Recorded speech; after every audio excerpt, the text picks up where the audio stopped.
नमस्कार दोस्तों। कल आपने सीता की कहानी की शुरुआत सुनी थी और आज हम उस कहानी को थोड़ा आगे बढ़ाते हैं।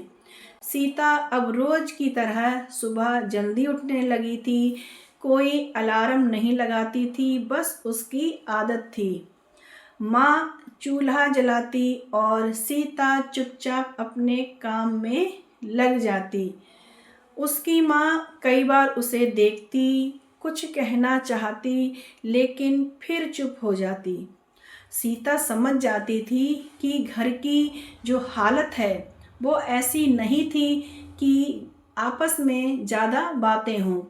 और काम पर जाते वक्त रास्ते में वही स्कूल पड़ता था, तो पहले वह नज़रें चुरा लेती थी और आज वह वहाँ थोड़ी देर रुक जाती है और घंटी की आवाज़ सुनकर दिल उसका भारी हो जाता है, क्योंकि कभी वो भी इसी तरह स्कूल जाती थी।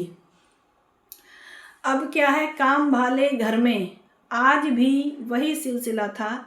बर्तन, कपड़े, झाड़ू पोछा। और उसकी जो मालकिन थी वो कभी ये भी कह देती थी कि जल्दी करो, इतना टाइम क्यों लग रहा है। सीता बेचारी कुछ नहीं बोलती, बस अपना काम चुपचाप करती रहती। दोपहर में रोटी खाते समय उसे लगा कि मेरा पेट तो भर गया, लेकिन मेरा मन अभी भी खाली है। शायद इसलिए क्योंकि भूख उसे पेट की नहीं, सपनों की थी। शाम को लौटते वक्त मोहल्ले की एक छोटी सी बच्ची दीवार के पास बैठी कागज पर कुछ लिख रही थी। सीता वहीं रुक गई और उसने धीरे से उस लड़की से पूछा कि तुम क्या लिख रही हो। बच्ची बोली, दीदी मैं अपना नाम लिखना सीख रही हूँ। सीता सुनकर हल्की सी मुस्कुराई और आगे आई और बोली कि उसे भी कुछ याद आ गया है। अब उसे क्या याद आया? उसे याद आया कि कभी उसका नाम भी उसे बहुत अच्छा लगता था। घर आकर उसने किसी से कुछ नहीं कहा। रात को खाना बनाते हुए माँ ने पूछा, काम कैसा रहा? सीता ने बस इतना कहा, ठीक था। लेकिन उस रात उसे नींद नहीं आई। बार बार उसी बच्ची का चेहरा सामने आता रहा।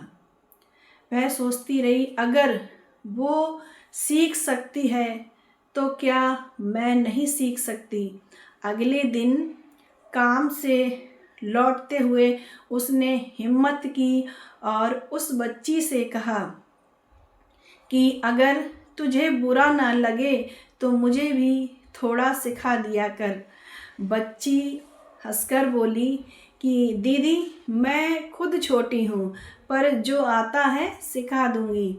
शाम को दोनों दीवार के पास बैठ गईं और कागज़ जो था ना एकदम पुराना सा था, पेंसिल आधी थी।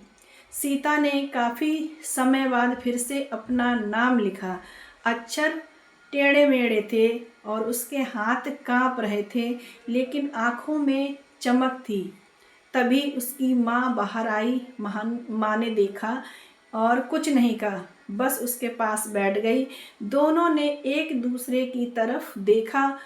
बहुत कुछ था आँखों में, लेकिन शब्द नहीं थे। सीता समझ गई कि रास्ता आसान नहीं होगा, लेकिन आज उसने पहला कदम उठा लिया है। अगर आज चुप नहीं रही तो शायद कल कुछ बदल सकता है। यही सोचकर उस रात सीता थोड़ी उम्मीद के साथ सो गई। और दोस्तों, आज सीता ने सिर्फ अपना नाम नहीं लिखा, आज उसने अपने सपनों का पहला अक्षर लिखा है। लेकिन सवाल ये है कि क्या ये सीखना घर वालों को मंजूर होगा? क्या हालात सीता को आगे बढ़ने देंगे, या मजबूरियां उसे फिर से चुप करा देंगी। सीता के जीवन में कल एक ऐसा मोड़ आएगा जो उसकी जिंदगी बदल सकता है।